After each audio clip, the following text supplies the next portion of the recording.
자, 일단 그리스 로마 신화를 전반적으로 얘기할 때 올림포스, 뭐 12신 이런 얘기 많이 들어보셨죠?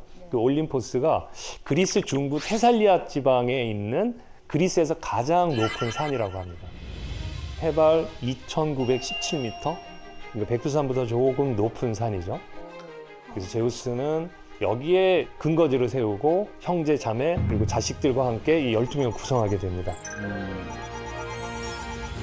자, 그런데 이 12명 중에도 부부가 탄생하게 됩니다. 일단 아이고. 제우스 하면 남봉꾼의, 바람꾼의, 호색한의 이미지가 있는 건 분명하죠.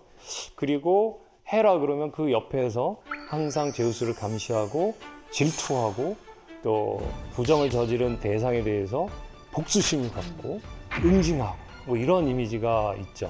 그러니 이 부부 관계는 행복하다 말하기 어렵다 이렇게 얘기할 수 있을 겁니다. 자, 그렇다면 헤라는 제우스의 몇 번째 여성입니까? 화려하다. 헤라가 7번째 아내입니다. 근데 여기에 나오는 여신들을 잘 보면은 한 지도자가 한 공동체를 잘 다스리려면 어떤 요소가 필요한가라고 했을 때 그 답이 신화적인 상징적인 의미로 여기에 다 담겨 있다라고 볼 수 있습니다. 또 자기에게 꼭 필요한 그런 대상자로 지금 생각이 된 거죠. 가정이 모든 공동체의 기본이고 가정이 이루어지는 출발점이 결혼이기 때문에 결혼의 원칙과 도리를 잘 지키는 것이 공동체 전체를 안정적으로 이끌어가는 것이다라는 생각을 했기 때문에 바로 이제 헤라면 되겠다. 이런 헤라의 이 단호함과 그 품위, 카리스마 이런 게 있을 때 이 결혼은 엄중한 것이 되고 세상은 안정적으로 될 것이다. 그렇게 해서 그 헤라는 결혼의 신이라는 것을 담당하게 되고 제우스와 결혼이 되고요. 유일하게 그 제우스가 결혼식을 올리면서 아내로 삼았던 신이 바로 헤라입니다. 헤라를 유일한 아내로 삼은 건 지켰고 그러나 사랑은 열심히 나누고 다녔습니다. 그러면 제우스가 그 약속을 어기고 얼마나 많은 여성과 사랑을 나누었는지 혹시 가늠이 되시나요? 이름이 알려진 것만 한 60이거든요. 그리고 자식들이 있는데 이 자식들은 엄마가 누군지 모르는 경우도 있어요. 그래서 이렇게 해보면 70명을 훌쩍 넘어가지 않을까 싶고요. 안 알려진 것도 많고요. 왜 그리스인들은 바람둥이 제우스를 최고의 신으로 경배하며 찬양했을까? 그림 한번 볼까요? 지금 보면은 저 여인은 에우로페라고 하는 페니키아의 공주였습니다. 굉장히 지혜롭고 아름답고 정숙하기로 소문이 나 있었죠. 하늘에서 제우스가 보고 마음에 들었습니다. 성적인 욕망이 솟구쳤다라고도 얘기할 수 있지만 신들의 세계를 평정한 제우스가 이제 지상의 인간들의 세계에 뛰어난 문명을 만들어야 된다고 생각을 한 거죠. 그렇다면 그 문명을 일구어낼 주체를 누구로 삼아야겠습니까? 이렇게 봐서 똑똑한 아이를 찍을 수도 있지만 내 아들이면 좋겠다라고 생각하겠죠. 여기서부터 이제 제우스가 인간들과 사랑을 나누기 시작합니다. 그 중에 하나가 바로 여기에 있는 에우로페였습니다. 그래서 에우로페에게 다가가는데 인간에게 신이 자신의 모습을 그대로 드러내면 인간은 타 죽거나 큰 해를 입습니다. 그래서 제우스가 황소로 변해서 다가갔습니다. 그 황소로 변해서 다가가는 이 모습을 보고 에우로페가 이쁘다 그러면서 만지다가 소가 이렇게 자세를 낮추니까 그 위에 올라탔고 에우로페를 이 황소가 안고서 바다로 뛰어들었죠. 그리고 크레타 섬으로 가서 유럽 최초의 문명인 미노아 문명을 만들 미노스라는 왕을 낳았다고 합니다. 그리고 헤라와 제우스가 결혼을 했고 그 사이에서 자식들이 태어났겠죠. 자, 그런데 이 자식들 4명의 면면을 보면은 사실 그 태양의 신 아폴론이나 지혜의 신 아테나, 미의 여신 아프로디테 이런 신들에 비해서 보면은 좀 떨어지는 느낌이 있습니다. 그것 때문에 헤라가 굉장히 열등감을 가졌다고 하는 이야기가 있습니다. 그러고 있는 상황 속에서 제우스가 더 좋은 자식을 얻기 위해서 막 바람을 피우고 다니니까 이런 모습에 헤라가 더 화가 났던 거죠. 자, 이런 헤라의 앙심, 질투심, 복수심 때문에 가장 피해를 봤던 또 하나의 상이 있는데 디오니소스 신입니다. 이 디오니소스는 바로 제우스가 꼭 필요하다 생각해서 세멜레라고 하는 여인과 사랑을 나눠서 낳은 자식이라고 할 수 있습니다. 자, 이 탄생 이야기 속에서 하나 주목할 게 사실 디오니소스는 신이 아닙니다. 사실은 보통 인간과 신 사이에서 태어난 아이는 영웅이라고 하거든요. 반인 반신의 영웅인데 이렇게 태어나서 어렵게 자라났잖아요. 근데 이 어렵게 자라난 아이를 헤라가 여전히 못마땅하게 여기고 광기를 집어넣습니다. 그래서 이 광기에 휩싸인 디오니소스는 미친 듯이 세상을 돌아다니게 되고, 그리고 디오니소스를 돌봐줬던 이모인 이노와 그의 남편 아타마스는 헤라의 또 징벌을 받아가지고 미쳐버립니다. 그래서 자기 자식을 태워 죽이기도 하고 또 자기 자식을 안고 바다에 빠져 들어가고 그런 징벌을 받게 되죠. 어머. 이렇게 불행하게 태어나고 불행하게 자란 디오니소스는 결국은 이 모든 시련을 이겨내고 다시 돌아오게 됩니다. 그러면서 신으로 거듭나게 되죠. 야. 자, 올림포스 12신의 헤라와 제우스 부부 있는데 또 다른 부부가 있다고 그랬죠? 헤파이스토스와 아프로디테입니다. 아프로디테는 미와 매력, 사랑의 여신인 건 알죠? 근데 보면 이제 가장 못난 신과 가장 예쁜 신의 결합, 그리스 로마판 미녀와 야수 뭐 이런 느낌이 들죠. 근데 어느 날 신탁이 하나 내려집니다. 메티스는 첫 번째 아이로 딸을 낳을 것인데 그 딸을 낳은 다음에 두 번째는 아들을 낳을 것이다. 근데 그 아들이 제우스를 밀어내고 권력을 잡을 것이다. 이런 신탁이 내려진 거예요. 제우스가 어떻게 했을까요? 제우스는 사랑보다 권력을 더 우선시하는, 내가 어떻게 그 획득한 권력인데 이걸 놓칠 수 없다. 그럼 어떻게 해야 할까요? 메티스가 아이를 낳지 못하도록 해야겠죠. 그러니까 메티스를 잡아서 삼켜버립니다. 그래서 메티스는 제우스의 몸 안에서 자라게 되는데 특히 머리에서 자랐다고 해요. 근데 삼켰던 그 당시에 이미 메티스는 아이를 갖고 있었어요. 어머. 출산일이 되자 제우스가 극심한 두통에 시달리게 됩니다. 이 아이가 자라나니까 어이구 머리야.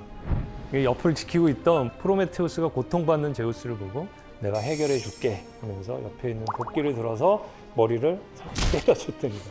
머리가 갈라지면서 거기서 짜자잔 하고 나타난 게 바로 아테나라는 거예요. 어머. 이 소식을 들은 헤라가 아니 저 남편이 나 없이 아이를 낳아? 그럼 나도 혼자서 아이를 낳을게. 그러면서 낳은 아이가 헤파이스토스라고 합니다. 근데 아이를 낳고 보니까 이 아이가 엄청 못생긴 거예요. 게다가 다리를 절고 있고 구질구질해 생긴 거예요. 아우 내가 아이를 낳았는데 이 모양이 이 꼴이야. 제우스는 번듯한 아테나 여신을 낳았는데 그래서 화가 나서 이 헤파이스토스를 집어서 하늘에서 올림포스 궁전에서 아래로 던져버렸다고 합니다. 기록에 의하면 9일 밤낮을 통해서 떨어져가지고 렘노스라는 섬에 떨어졌다고 합니다. 렘노스 섬에 버려진 이 아이를 거두어준 여신이 있었습니다. 그 여신은 바로 테티스였습니다. 바다의 여신 테티스였고요. 테티스는 헤파이스토스는 자기 자식도 아닌데 정성껏 사랑을 다해서 돌봐주고 그 다음에 이 아이를 격려해 줍니다. 얘야, 너가 버려졌지만 네가 잘할 수 있는 게 무엇인지를 찾아내서 우리 한번 너의 실력을 키워보자. 이 헤파이스토스가 그 자신의 능력이 뭘까를 계속 고민했겠죠. 그리고 찾아낸 게 자신의 손재주가 좋다는 걸 알아낸 겁니다. 그래서 불과 금속, 쇠 이런 것들을 다루는 장인이 됩니다. 어떤 생각을 하면서 자랐을까요? 특히 자기가 버려졌다는 것에 대해서 굉장히 마음이 아팠겠죠. 그리고 복수심이 생겼습니다. 누구에게? 나를 버린 엄마에게. 내가 엄마를 꼭 복수하겠다. 이런 마음을 가졌습니다. 그래서 어떤 방법을 쓰냐면 황금으로 아주 매력적인 의자를 하나 만들어 놓습니다. 그리고 이 의자를 올림포스 그 산 위로 싹 올립니다. 이걸 그 신들이 보고선 야 이건 너무 멋있다 그러면서 그 중앙에 갖다 놨는데 이 황금 의자는 헤라에게 바쳐진 거였습니다. 사실 이거는 헤파이스토스가 엄마에게 복수하기 위한 일종의 함정 덫이었습니다. 그래서 헤라가 그 자리에 앉자 손잡이에서 수갑이 나와서 꽉 잡았어요. 그리고 다리 의자에서 족쇄가 나와서 꽉 잡은 거예요. 난리 났죠. 헤라가 끔찍도 못한 거예요. 신들이 난리가 나서 이걸 풀어보려고 했는데 절대 풀어지지 않는 거예요. 제우스가 느낀 거예요. 이걸 풀 수 있는 자는 이걸 만든 헤파이스토스밖에 없다. 헤파이스토스를 불러내자. 그래서 이제 그 전령의 신도 가서 야 헤파이스토스 네가 보낸 거에 네 엄마 갇혔어. 좀 도와줘라. 헤파이스토스가 뭐라고 그랬냐면 어머니요? 저에겐 어머니가 없습니다. 안 간 거예요. 그러니까 국립 끝에 선택된 신이 바로 디오니소스 신입니다. 그렇죠? 그러니까 디오니소스가 포도주의 신이니까 포도주로 헤파이스토스의 마음을 달래주면 풀리지 않을까. 가서 좀 풀어주는 게 어떻겠니? 미운 마음은 미운 마음이지만 그래도 엄마잖니? 뭐 이런 식으로 얘기를 했던 모양이에요. 헤파이스토스가 뭐 그래 알았어 뭐 그러면서 결국은 이제 술에 취한 채로 끌려가게 됩니다. 그 당나귀 위에 앉아 있는 게 헤파이스토스입니다. 잘 보시면 눈이 풀려 있습니다. 자 그렇게 해서 이제 잡혀 있는 헤라를 풀어주기 위해서 헤파이스토스가 올라가게 됩니다. 헤파이스토스가 디오니소스의 인도를 받아서 올라갔습니다. 헤파이스토스가 풀어줬을까요? 네, 풀어주긴 줍니다. 근데 그냥은 안 돼요. 세상에 공짜 없다. 그래서 두 가지 조건을 내세웁니다. 하나는 나를 저 밑에 두지 말고 올림포스 신의 하나로 계속 있게 하십시오. 또 하나가 뭐였냐면 나를 아프로디테와 결혼시켜 주십시오. 보는 눈은 있네 또. 이런 점에서 보면 헤파이스토스가 일종의 이제 정략 결혼했다라고도 볼 수 있겠죠. 왜냐하면 아프로디테의 의사는 전혀 반영이 되지 않은 결혼이에요.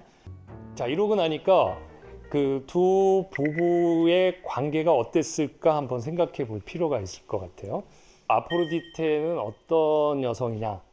뭐 사랑의 여신이고 미의 여신이고 매혹의 여신인데 그런 그 아프로디테니 얼마나 그 결혼하고 몸이 달아올랐겠어요. 열정에. 그래서 남편한테 가면 남편은 계속 일만 해요. 아까도 말씀드렸지만 헤파이스토스는 자기가 버림받은 것 때문에 그 인정을 받기 위해서 열심히 일을 했고 그리고 이제 손재주를 보여준 게 소문이 났겠죠. 그러니까 이제 주문이 쇄도한 거예요. 솜씨가 좋은 헤파이스토스가 아프로디테에게도 뭔가 만들어서 선물을 해줬겠죠. 캐스토스 히마스라는 게 있습니다. 히마스라는 게 이제 허리띠라는 거거든요. 이 허리띠를 한번 매면은 매력이 발산이 돼가지고 매력이 부각이 돼서 보는 존재가 완전히 빠져들게 된다는 거예요. 그래서 아프로디테가 한번 또 이렇게 띠 한번 매고 가도 눈길을 안 주는 거예요. 헤파이스토스 나 일해야 돼. 계속 일하는 거예요. 그러니까 아프로디테는 계속 힘이 들겠죠. 아프로디테가 외로워지면 외로워질수록 헤파이스토스로 외면할 테고 헤파이스토스는 외면당하면 당할수록 또 일에 매진할 테고 이게 악순환인 거예요.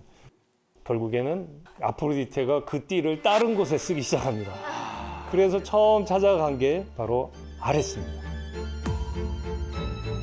제우스와 헤라가 부부이죠. 그리고 그 사이에서 아레스가 태어납니다. 그런 점에서 이제 보면은 헤파이스토스와 아레스는 엄마 입장에서 보면은 친형제라고 할 수 있고요. 아레스와 아프로디테는 제수씨거나 형수씨인 거죠. 그 둘 사이에 또 사랑을 나누게 되는데 한번 현장 목격이야. 현장 완성을 잡은 거죠. 이때 헤파이스토스가 모든 올림포스의 신들을 부릅니다. 신들이시여 와 보십시오. 이것들 보십시오. 그러면서 이제 이르는 거예요. 내가 당신들을 위해서 얼마나 열심히 일을 했습니까? 제가 이렇게 일에 열심히 했는데 내 아내는 가정을 버리고 딴 남자와 그것도 내 형제와 사랑을 나누고 있습니다. 이들을 가만둬선 되겠습니까? 자, 이렇게 얘기를 하는데 신들의 반응은 어땠을까요? 저런 괘씸한 것들이 아니라 오호? 이럴 거예요. 야, 정말 볼거리 있다. 볼거리 많다. 헤파이스토스를 동정해 주기는커녕 네가 남자 구실을 못해서라는 식의 반응을 한 거죠. 와, 충격 먹었겠다. 네, 헤파이스토스 완전히 충격 먹었죠. 그래서 이 사건 이후로 아프로디테와 헤파이스토스는 거의 이혼 상태. 그리고 이제 두 현장에서 발각된 아레스와 아프로디테는 신났어요. 아니 이제 거의 인정을 받은 거예요. 아, 쟤네 둘이잖아 진짜는. 네, 아프로디테의 남편은 아레스 아니야? 이렇게 인정이 돼버린 거예요. 아프로디테는 그 자기의 아들 그 아이네아스를 너무나 사랑했어요. 자기가 어떻게 보면은 인간하고 낳은 아이인데 이 아이가 그 트로이아를 떠나서 이탈리아 반도로 온 거잖아요.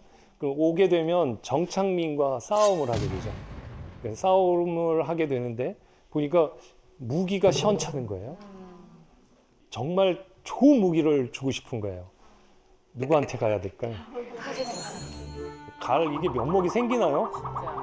그렇게 외면하고 바람피고 떠났던 아프로디테가 자기 자존심을 다 누르고 헤파이스토스를 찾아갑니다. 이 헤파이스토스를 불카노스라는 이름으로 부르게 되고요. 불카노스 하면은 화산을 뜻하는 볼케이노의 어원이 되는 말입니다. 그 아프로디테 대신에 베누스, 여러분들에게 익숙한 비너스로 하죠. 비너스 여신이 불카노스를 찾아갑니다. 미안했겠죠. 찾아갔을 때 불카노스가 딱 보고 이렇게 고개를 돌렸을 가능성이 높습니다. 그러고 있는데 비너스가 설득을 합니다. 내게 아들이 하나 있는데 얘가 인간 세상을 위해서 큰일을 할 아이야. 그러니까 당신이 이 아이를 위해서 무구를 만들어줬으면 좋겠어. 근데 어쩐 일인지 이때 불카노스가 처음으로 그 비너스의 띠를 봤나 봐요. 그래가지고 완전히 비너스에게 매료가 되고 그 둘 사이의 사랑이 아주 뜨겁게 묘사가 됩니다. 헤파이스토스 입장에서도, 즉 불카노스 입장에서도 자기가 그동안 소홀했던 비너스, 그러니까 아프로디테에 대한 미안함을 거기서도 풀었던 게 아닌가. 그래서 그 둘 사이의 오해와 둘 사이의 그 앙금을 다 씻어낸 거라고 볼 수 있겠죠. 한편 그렇게 해서 어쨌든 무구를 받아옵니다. 그래서 비너스는 그것을 자기의 아들 아에네아스에게 주고 아에네아스가 그걸 가지고 그 전쟁에서 승리를 거두죠.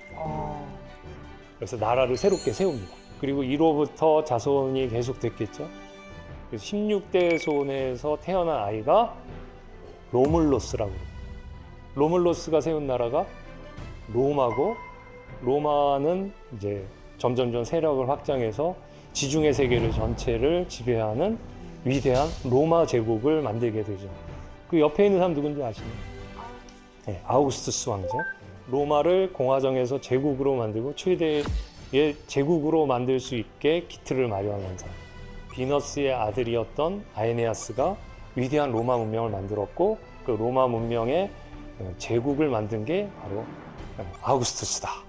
그러니까 비너스가 아프로디테가 앙키세스와 바람을 피고 사랑을 나눈 것도 다 계획이 있었다는 위대한 문명을 새롭게 만들기 위해서라는 것을 알 수 있죠. 실제로 많은 분들은 아프로디테와 제우스를 이렇게 좀 비교하는 경우가 많습니다.